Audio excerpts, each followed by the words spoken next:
Choosing the right font for your design can either make or break your design, but how do you even know what's a good font? In this video, we're going to break it down so it's easy for you to understand and pick the right fonts for your design. Let's rock and roll.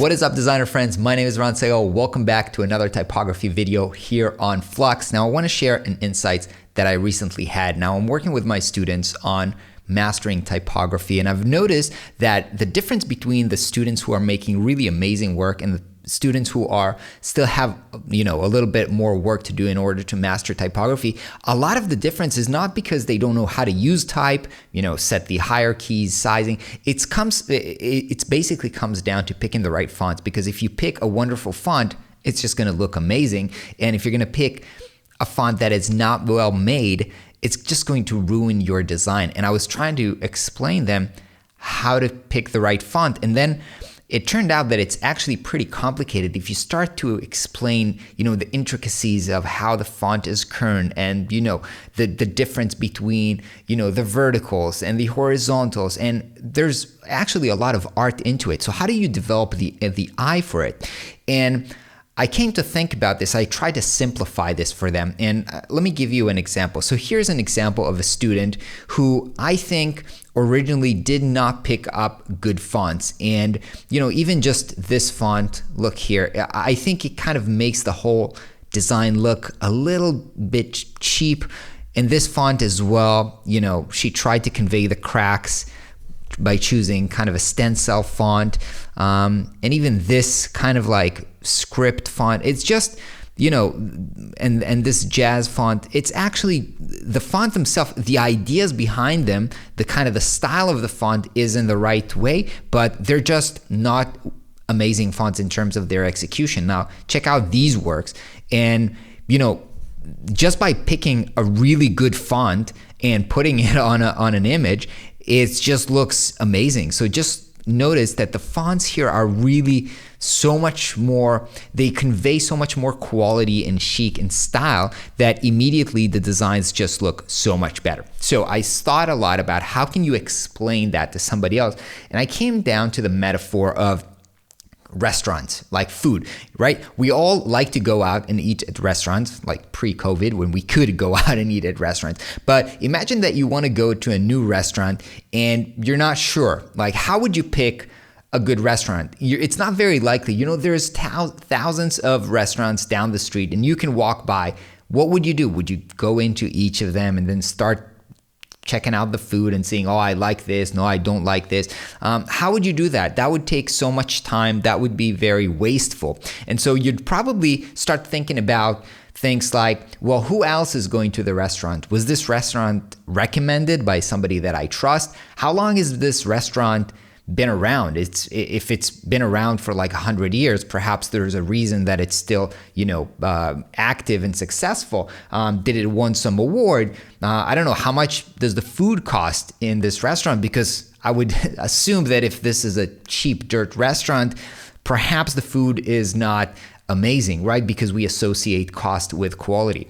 Well, what I realize is that you can take this same framework of thinking into qualifying font. There are thousands and thousands of fonts out there, and you can spend hours just trying different combinations, but that would be very ineffective. And also, if you're just starting out, you perhaps did not finessed or build your skills of really understanding what makes this one good or not. That's why we trust restaurant critics. So how about we delegate? And I do this myself as well. When I'm picking up fonts, I'm not just trying to look at all the fonts in the world. I'm trying to narrow it down and base my choices, at least my initial choices, based on recommendations that I like and that I trust, based on if the font has been for a while. And usually I would be biased to think that if a font is free or very cheap, that might mean that it's not high quality, because good fonts, it sometimes takes years to create good fonts. And so people who work their asses off to make a font amazing, they're not very likely to give it away for free. If this is something that they've put their heart and soul into making this amazing, they want to get paid for it, and they should, by the way. And so this is how I think about things. So let me show you some of my favorite resources. So one of my favorite places is called You Work For Them. And You Work For Them is basically kind of like a catalog of well-selected font. They also have other resources there like graphics and font, but I usually go there for fonts. And as you can see, they've been used by a lot of other big brands.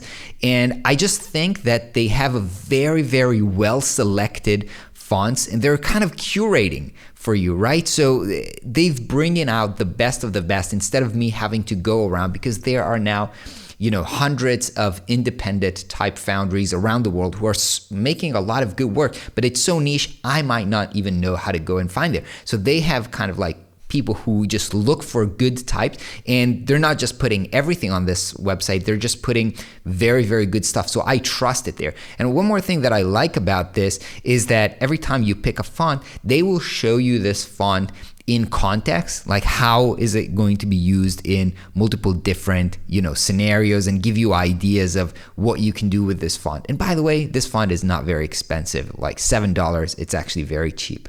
So this is basically my personal favorite. Another one is kind of go the restaurant critic, kind of way. And I follow this Harvoja.